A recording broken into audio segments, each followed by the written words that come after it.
Muy buenos días y bienvenidos a Primera Edición. Ya es viernes y tenemos por delante 3 horas con contenidos muy variados y algunas propuestas para el fin de semana.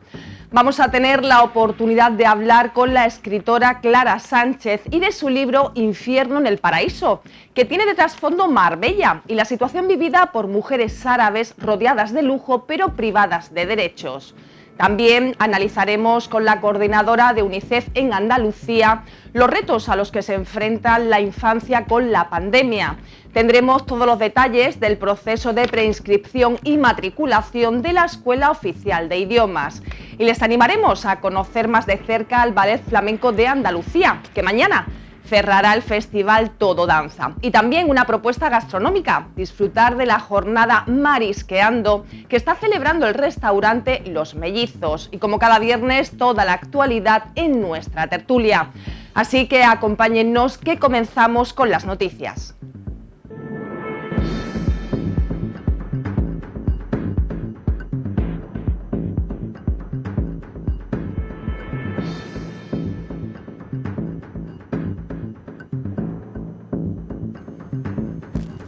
Estamos ya de vuelta y tenemos el placer de contar con la presencia de la escritora Clara Sánchez, ganadora de importantes premios como Planeta, Alfaguara y también Nadal.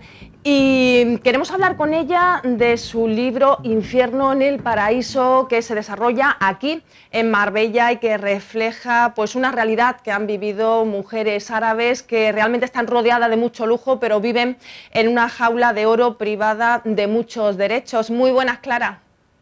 Hola, ¿qué tal? Buenos días, muchísimas gracias por acompañarnos esta mañana.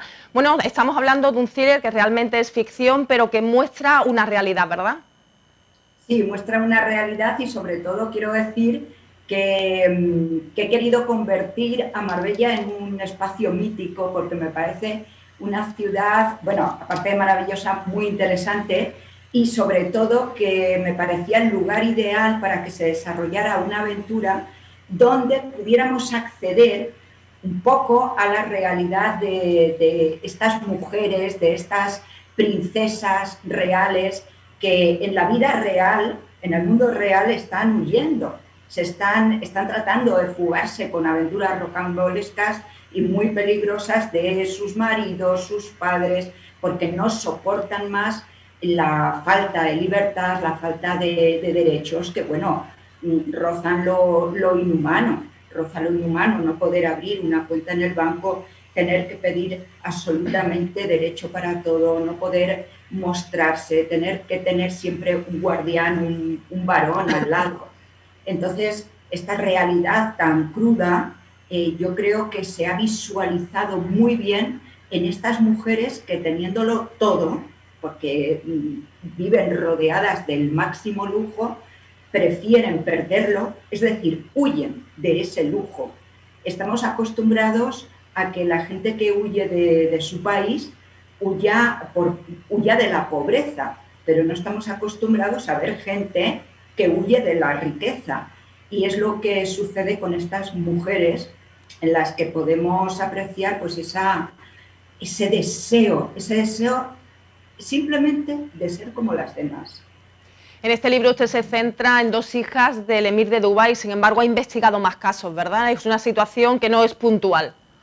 Exactamente, es que hay una larga lista. Yo empecé a fijarme, ¿no?, en el caso de Latifa. Ahora ella ha hecho un vídeo que se ha vuelto viral, donde hemos conocido pues esa espectacular huida, ¿no?, llena de riesgo y de peligro. Pero yo me fijé ya en este caso en el año 2000 por ella y por su hermana Sansa, pero es que después ha venido una larga lista, ¿no?, de princesas, de chicas, ¿no?, que huían de estas familias tan poderosas. Algunas han podido, muy poquitas, han podido huir, pero otras han sido apresadas, han sido repatriadas, han sido devueltas a estas familias porque, claro, pertenecen a familias muy poderosas que inmediatamente ponen en marcha mecanismos, recursos para traerlas de nuevo al redil. Entonces, claro, tenemos que pensar que si esto sucede, ¿no?, con estas mujeres que tienen acceso, ¿no?, de alguna manera a poder salir, ¿qué pasará con las que no tienen todos esos recursos, ni accesos, ni siquiera seguramente se plantean la posibilidad, porque a lo mejor pues, no ven ni internet, ni tienen prácticamente conexión con el mundo de fuera, aunque lo vean, porque en sus países hay gente occidental que está trabajando allí y demás, los ven, pero son como mundos paralelos que no se conectan. En la novela, en Infierno en el Paraíso, estos dos mundos paralelos están unidos por Sonia, que es la narradora y la protagonista de la novela. Y efectivamente, ¿no?, con Sonia también refleja un poco cómo desde fuera, ¿no?, quizás las personas, digamos, más o menos normales, nos podemos sentir cautivados, ¿no?, por ese mundo.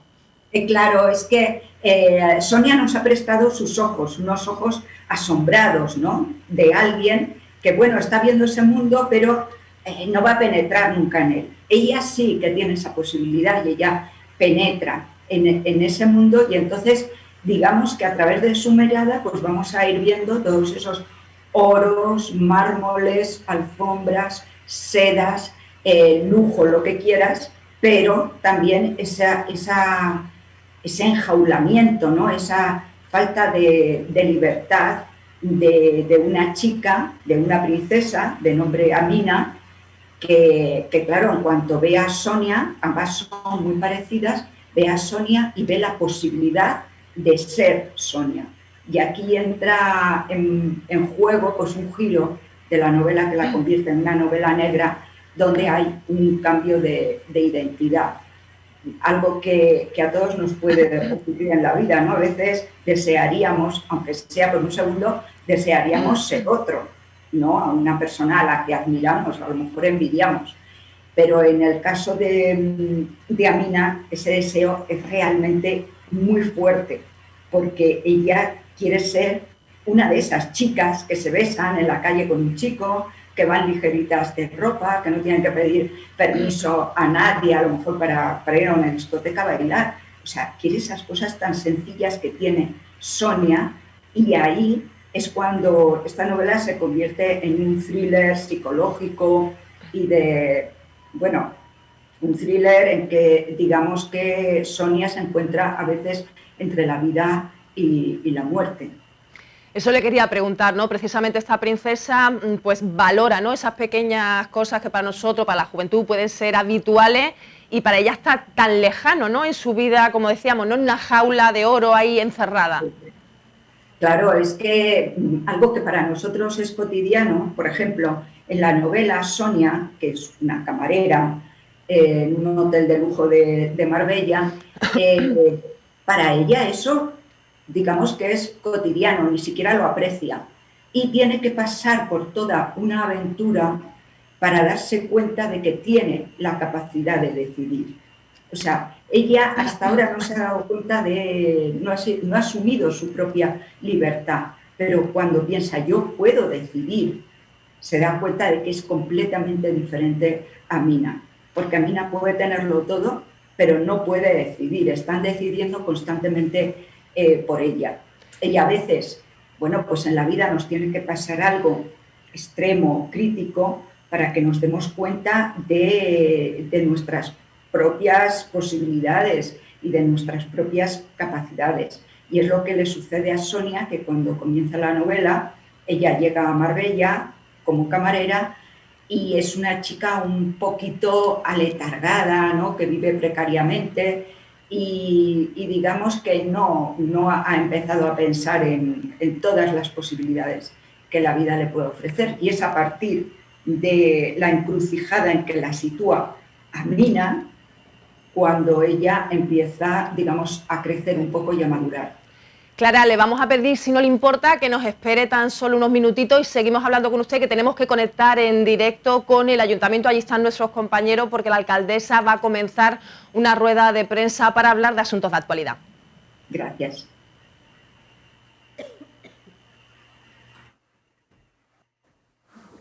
Muy buenos días a todos, y como ya dije ayer, ya retomando la normalidad con prensa también y con los responsables de los diferentes medios de comunicación de manera presencial, a los cuales me alegro muchísimo de veros.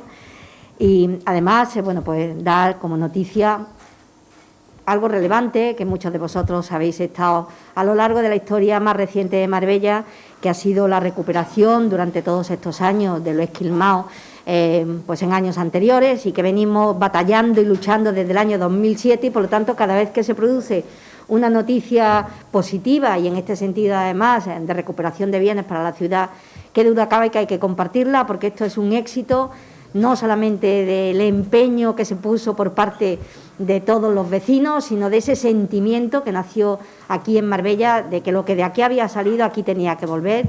Por lo tanto, lo que hemos conseguido a nivel político, lo que se ha ido consiguiendo a nivel judicial y los resultados que estamos teniendo ahora, pues que en algunas ocasiones son negativos, porque nos llueven sentencias negativas de aquella época que desgraciadamente tenemos que atender también dentro del ámbito económico. Cuando hay recuperación de bienes o recuperación económica también hay que compartirlo, y creo que es una estupenda noticia.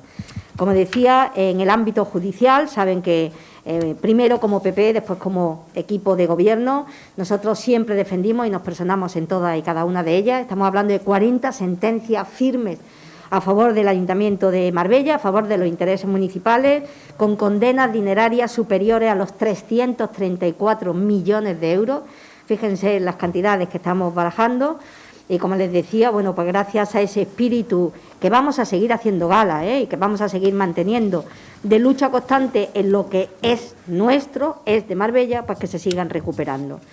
Yo no me cansaré de decir que gracias al trabajo y yo creo que la reivindicación que se ha venido manteniendo a lo largo de todos estos años por los vecinos de Marbella, como decía, pues en lo que ahora mismo tenemos, tanto de ámbito político o judicial, están como resultado pues desde el fraccionamiento que conseguimos en el año 2012 para esa deuda que nos dejaron de Seguridad Social y Hacienda para hacer frente en 40 años, como yo creo que el gran hito que supuso que en el 2018 y a través de los propios presupuestos generales del Estado, el Gobierno entonces de Mariano Rajoy pues considerara que el dinero y todo lo que se fuera recuperando del Malaya no solamente tuviera que servir para pago de deuda, que fue lo que conseguimos en el 2012 con ese fraccionamiento, sino que además pudiera venir, invertirse en Marbella, recuperarse y quedarse en Marbella.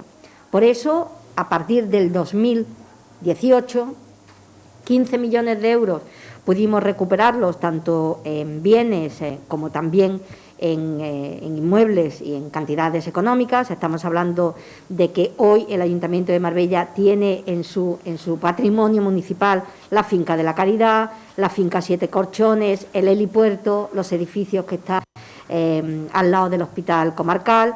Recuperamos, como saben, fue por parte de la Audiencia Nacional 12 millones de euros, que después se incrementó con otros 2,5 millones más, con 2,7 millones en concepto de multas, en fin, cantidades tan importantes como las que ahora sumamos, y en el pleno del próximo día llevamos, de otros 3 millones de euros que a través de la Audiencia Nacional nos han hecho llegar a la ciudad de Marbella, precisamente para hacer frente a algunos de los programas y algunos de los, en fin, de las importantes inversiones que hacían falta. Pero yo aquí sí que quiero hacer un paréntesis. Miren ustedes, igual que les digo que fue fácil con el Gobierno de Mariano Rajoy, incluso con el ministro Montoro, con el que tuvimos que empezar a trabajar en el año 2012, ha sido muy complicado, muy complicado con el Gobierno del señor Sánchez. Prácticamente desde el mismo momento que se produjo la moción de censura, saben que la actitud que en este caso tuvo el Gobierno de Sánchez es ir en contra de ese acuerdo, y que por lo tanto todo el dinero que se recuperara en los procesos judiciales, tanto del saqueo como de los Malaya, en fin, todos los procedimientos judiciales que aquí se produjeron, que todo ese dinero quedara retenido en Hacienda y en Seguridad Social. Saben que hemos tenido que ir y batallar en los tribunales.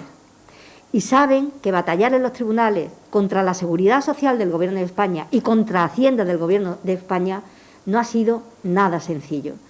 Es más, hemos tenido situaciones y momentos tan complicadas como el que se pusiera encima de la mesa y que tuviéramos que ir a pedir medidas cautelares a la propia audiencia de que se le negara el fraccionamiento a la ciudad de Marbella, porque ellos entendían que el hecho de recuperar ese dinero y que no se quedara en Hacienda o en Seguridad Social rompía el acuerdo que se alcanzó en los presupuestos del 2012. Hasta eso hemos tenido que batallar y que pelear. Han sido 2 años largos en contra de Seguridad Social, por un lado, y también de los planteamientos de Hacienda. Saben que en un momento determinado le ganamos la mano a la Seguridad Social y, por lo tanto, se tuvo que retomar y que el fraccionamiento empezó a tener vigencia y, por lo tanto, tuvieron que cambiar el criterio. Fíjense con lo complicado que eso puede suponer. Pero en el tema de Hacienda no ha sido hasta escasamente algunos meses, estoy hablando de final del año 2020, en los que por fin hay un pronunciamiento, un auto, en este caso de la Audiencia Nacional, que lo tenemos aquí, que le da claramente la razón al Ayuntamiento de Marbella, asume evidente que lo que por parte de Hacienda se reclama, que son estos bienes, le puede provocar un perjuicio económico si no hay ese fraccionamiento a la ciudad de Marbella, al Ayuntamiento de Marbella, que difícilmente puede ser, se puede compaginar con el día a día, con la gestión de un ayuntamiento. Y, por lo tanto, al resultar evidente que el planteamiento que tenía la agencia tributaria y la que tenía el Ayuntamiento de Marbella por parte de la propia Audiencia Nacional, por 2 veces, porque cuando hubo un pronunciamiento volvieron a recurrir y, por lo tanto, ha tenido que hacerse en la resolución de ese recurso, al final nos dieron la razón y hoy estoy aquí en disposición de decir que lo que ha sido complicado, ha sido muy difícil, ha sido una lucha, se lo puedo garantizar, titánica, y ha sido una lucha de muchas noches sin dormir, en muchas reuniones, en fin, y una situación muy compleja, con un Gobierno enfrente sin sensibilidad y sin empatizar con la situación que estuvo viviendo Marbella y que estaba viviendo Marbella. Al final, bueno, pues aquí están los resultados. Otros 3 millones de euros que este Pleno llevamos para darle destino.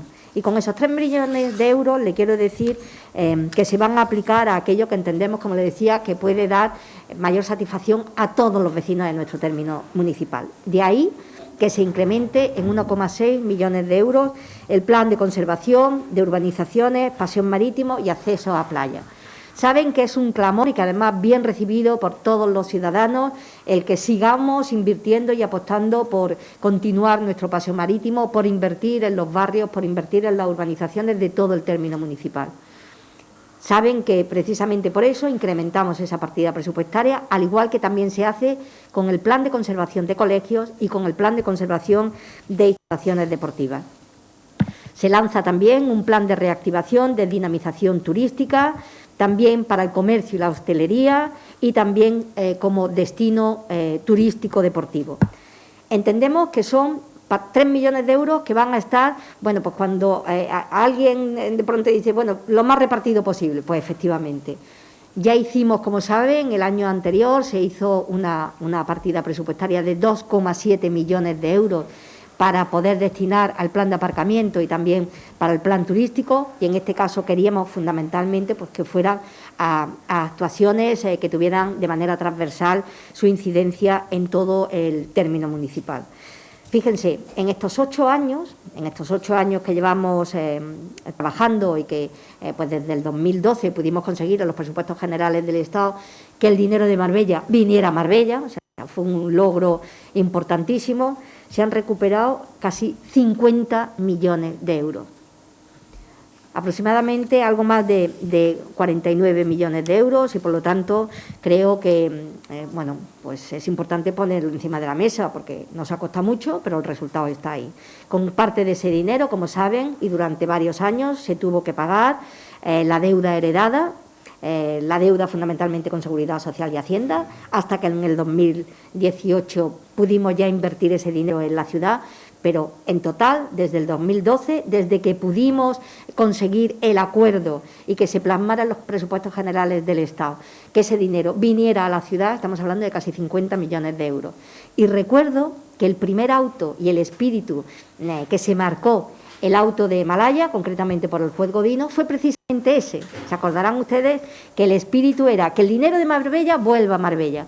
Desgraciadamente no teníamos encaje jurídico legal para poder llevarlo a cabo hasta que una ley que se aprueba en el Parlamento en el Congreso de los Diputados en el año 2012 nos lo permitió. Como les decía, es una victoria para todos, pero sobre todo yo creo una victoria moral, una victoria que teníamos que hacerlo. O sea, como les decía, a esta ciudad le siguen lloviendo muchas reclamaciones patrimoniales por convenios firmados en las épocas anteriores que tenemos que hacer frente.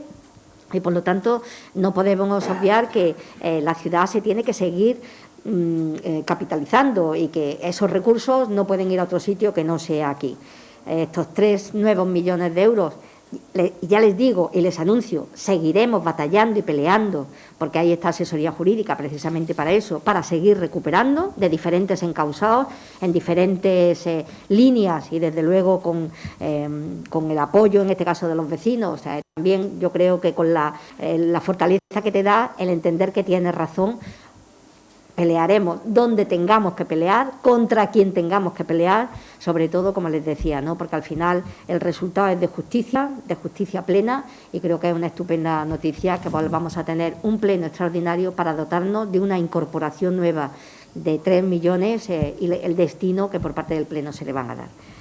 Este es algunos de los temas que llevaremos el próximo lunes a ese pleno extraordinario.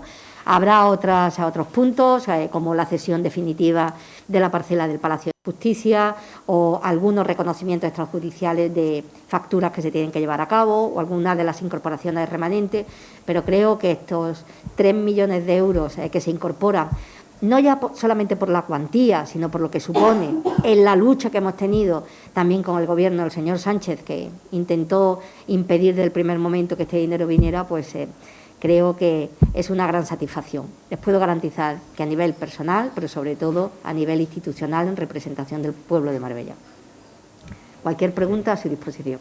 Alcaldesa, yo quería saber esos 3 millones de qué casos son. Si son de un caso de la Audiencia Nacional, que supongo que sería el caso Saqueo 2, a ver si nos lo puede aclarar. Sí, bueno, lo que hace la Audiencia, lo que hace la Audiencia Nacional cuando le llega, en este caso, dinero por parte del administrador judicial, sabe que en el caso de Roca, donde en un momento determinado más bienes y mayor responsabilidad tuvo y le pudieron en este caso embargar, fue en el caso Malaya.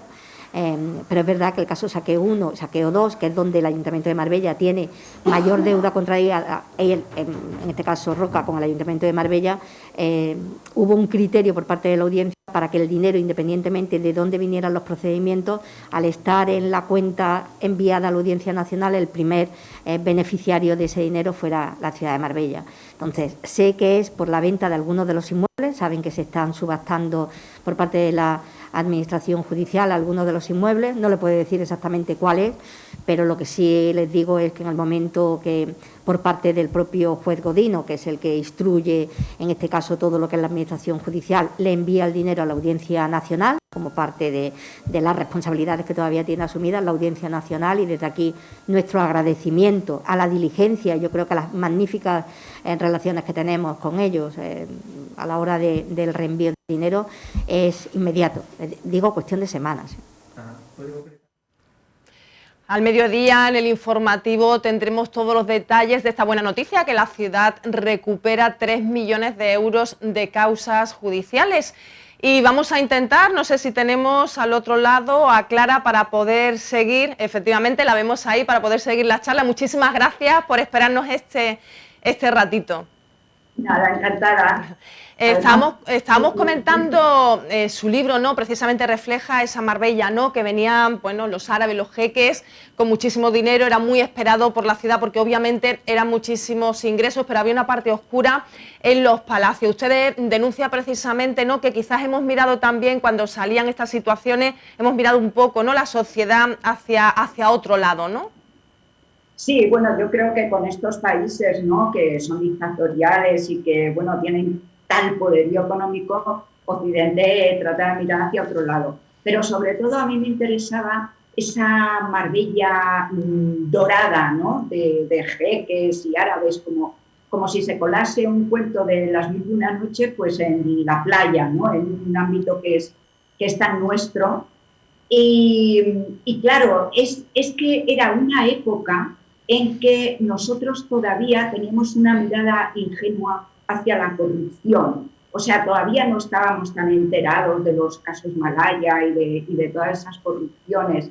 Digamos que ha habido un momento en España en que se nos ha ido quitando la venda de los ojos y ya no nos fiamos de nadie. Pero hubo como cierto tiempo en que nosotros teníamos un poco una mirada de papel cuché. Yo misma lo veía Marbella y veía a esos jeques y veía todo aquel glamour a través de las revistas, a través de la televisión. O sea, no se me ocurría empezar a pensar que ahí hubiese tanta corrupción, ¿no? Como luego pues, nos hemos ido dando cuenta, digamos que estos países se han ido desvelando también ante nuestros ojos como la cara B de ese cuento de las 21 noches que en principio nos parecía o que me parecía a mí. Entonces, digamos que en la novela, por una parte, está esa mirada un poco ingenua con que Sonia ve a esta gente cuando llega a Marbella, ¿no? Trayendo todos esos coches, todos esos jets privados, todo ese despilfarro, ese derroche, esa economía que le venía muy bien a la ciudad de Marbella. Y luego empieza, en el momento que empieza a meterse en la boca del lobo, se va dando cuenta de que no es oro todo lo que reluce, de que ahí hay una cara B, de que ahí hay algo más. Está, claro, la represión, por una parte, hacia las mujeres, pero no solamente hacia las mujeres, sino que cuando se ostenta ese poderío económico y cuando se ostenta ese poder sin límites, también se está ostentando muchísima impunidad. O sea, digamos que de lo que habla esta novela es de la impunidad, de la manipulación a través del dinero, que nos pone una venda en los ojos. A través de Sonia, digamos que nos vamos quitando esa venda en los ojos, aunque nosotros en el mundo real hace ya bastante tiempo que nos la quitamos y sabemos de qué cari, ¿no? De qué estamos hablando cuando hablamos de Arabia Saudí, de los Emiratos, etcétera, de estos países dictatoriales. Y desde luego digamos que esa crítica viene a través de la figura de Amina, que es esa chica que quiere escapar de todo eso. Porque estamos hablando de mujeres que igual llevan el velo, debajo del velo llevan a lo mejor trajes de Gucci, de Dior, lujo total, y sin embargo se quieren despojar de todo. Claro, es que ellas, digamos que viven rodeadas de lujo, de riqueza, de diamantes, de relojes Cartier, de lo que quieras, pero no son dueñas de ese lujo. Lo ostentan, lo exhiben, pero no son dueñas. No son dueñas absolutamente de nada, como decía antes, ni siquiera pueden abrir una cuenta en el banco. Hasta hace poco no se les ha permitido conducir, bueno, conducirán unas pocas. Es decir, que ellas representan la opresión de un poder que puede ejercer esa opresión, porque viven digamos que lo desarrollan con una impunidad total.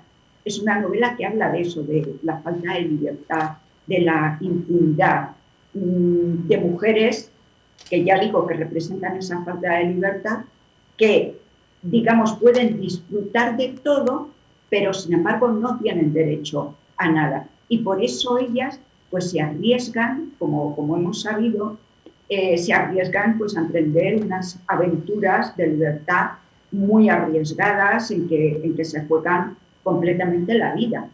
¿Por qué? Porque yo creo que ahora han tenido acceso a conocer otras cosas a través de Internet, ¿no? Que en este sentido ha sido muy, muy importante. A través de Internet, a través de lo que les haya llegado, saben que hay un mundo más allá y quieren ir a ese mundo. Lo que sucede en la novela, en Infierno en el Paraíso, es que Amina, que se arriesga a ese mundo, Amina es una princesa de 17 años está casada con el rey, que tiene 80, y claro, ansía ese mundo de libertad. Y voy a avanzar algo de la novela, y es que finalmente logra salir fuera, logra salir del palacio, de esa jaula de oro y de esa represión. Lo que pasa es que ella no tiene las claves, no tiene recursos para vivir en libertad, porque claro, la libertad también tiene un precio. O sea, la libertad tiene, digamos que sus claves, y ella no las conoce. No sabe desenvolverse bien en ese mundo de libertad porque está acostumbrada al confinamiento. Y además, claro, a mí me ha hecho mucho pensar, ¿no?, en esta época que hemos tenido de confinamiento y de pandemia, en que tenemos que llevar una mascarilla y demás. Nos podemos imaginar cómo es llevar una mascarilla siempre. No solamente no poder respirar perfectamente, sino que las palabras, cuando hablas, tengan que atravesar una tela, o sea, para llegar fuera. Es como llevar el confinamiento portátil, ¿no? Puesto todo el día encima en una pandemia que no se acabará nunca para ellas. O sea, es realmente una situación muy, muy complicada, ¿no?, que yo he querido abordar, pero la he querido abordar en un tono de fábula, ¿no? En el tono ese en que Sonia, por primera vez, de llegar a estas mujeres, al principio le parecen todas iguales, luego se va dando cuenta que las vestimentas, las abayas no tienen la misma calidad, en fin, empiezan a saltar los matices, unas son princesas, otras no, y ella, digamos que se queda extasiada hacia ese mundo mentalmente tan lejano, pero que luego comienza a profundizar y a darse cuenta de que realmente la esclavitud no siempre es pobre. La esclavitud también puede ir vestida con todo lo más lujoso que uno se pueda imaginar. Clara, pues muchísimas gracias por atendernos. Podríamos seguir hablando un buen rato porque es realmente un placer conversar con usted, pero ya tenemos que pasar a otro tema, así que muchísimas gracias por habernos atendido. Nada, a vosotros un beso muy grande. Muchas gracias. Y nosotros nos vamos a ir al Teatro Ciudad de Marbella, donde se está celebrando pues el programa de Todo Danza, y en concreto vamos a centrarnos en la obra Óleo de la bailarina malagueña Marina Migueles.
La pandemia nos ha afectado a todos, pero muy especialmente también a la infancia. UNICEF ha analizado pues, cómo ha afectado precisamente esta situación a los niños.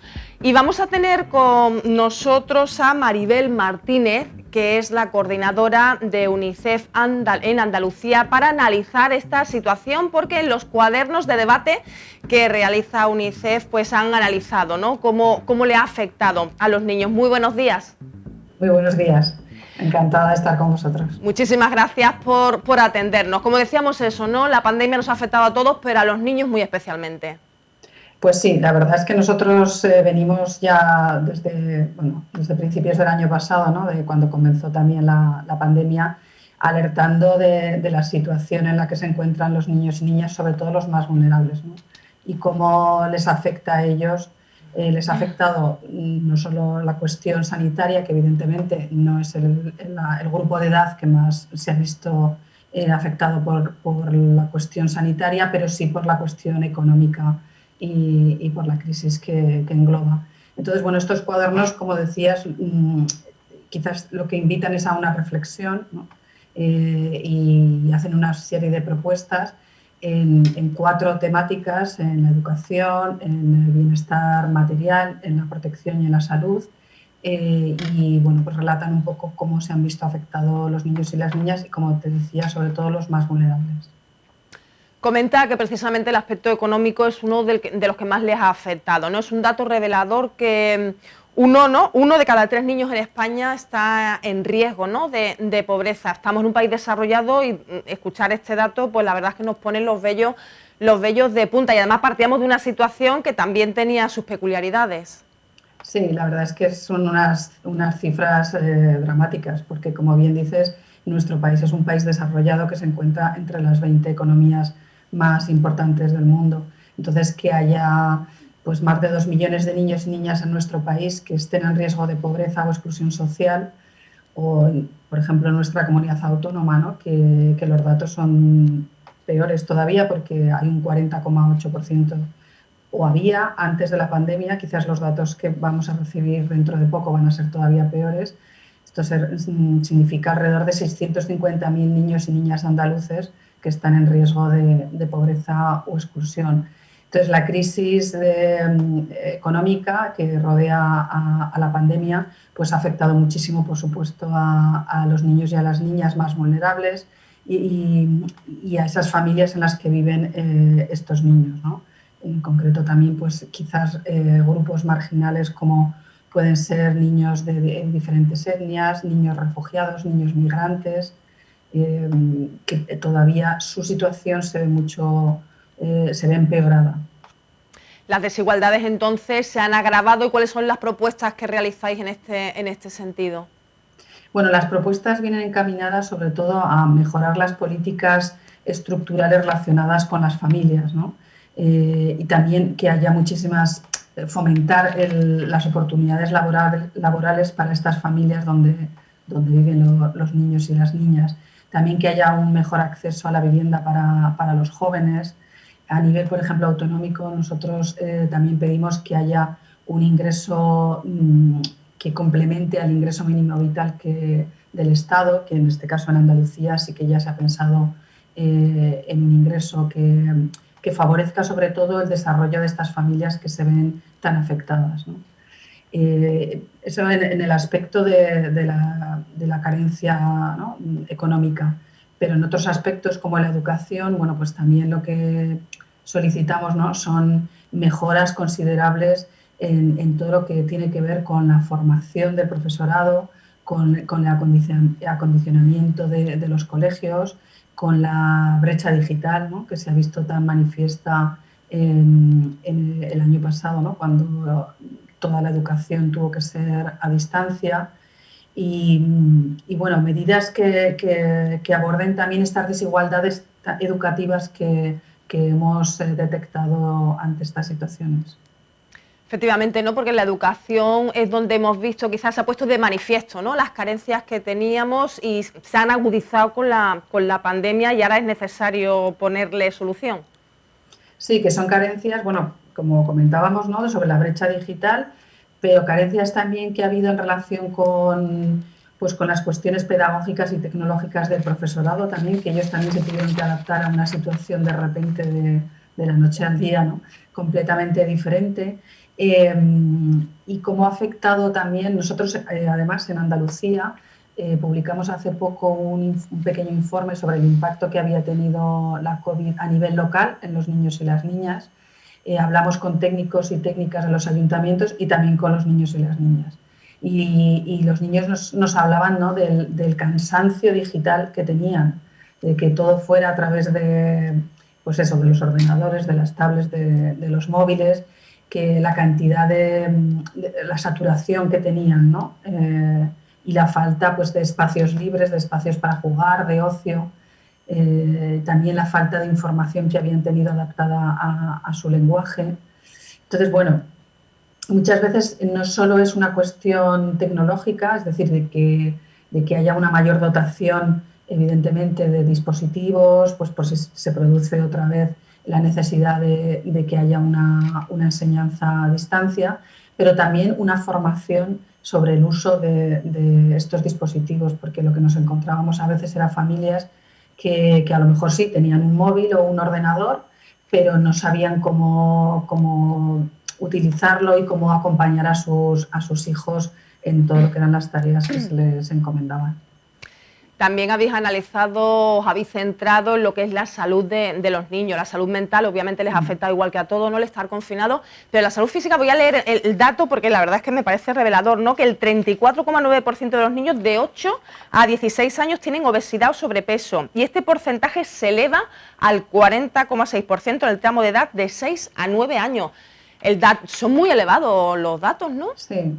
Sí, son unos datos que además nosotros hicimos en un informe también que sacamos junto a la Fundación Gasol y que creemos que evidentemente la pandemia lo que ha hecho y la situación de sedentarismo de los niños y las niñas el año pasado pues ha aumentado quizás estas cifras.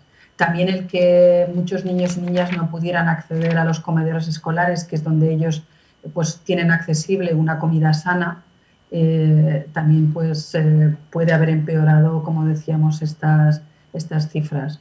Entonces, bueno, es una alerta, ¿no? Una alerta de que nuestros niños y nuestras niñas necesitan pues una alimentación mucho más saludable, necesitan hacer más deporte, necesitan más actividad física y, como comentabas, la salud mental, bueno, también preguntándole a los padres y a las madres, el año pasado también nos comentaban que un alto porcentaje de los niños sufría estrés, sufría ansiedad debido a la situación, ¿no?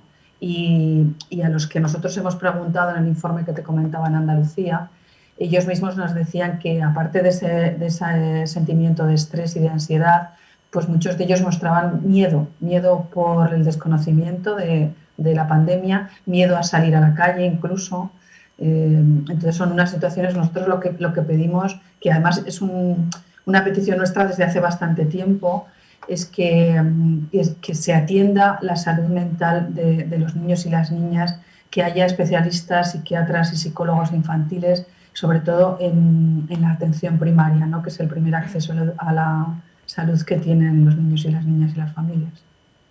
Con estos documentos planteáis un debate, planteáis también propuestas en las que deberían de implicarse, bueno, nos deberíamos implicar todos, ¿no?, a nivel personal, familiar, las administraciones.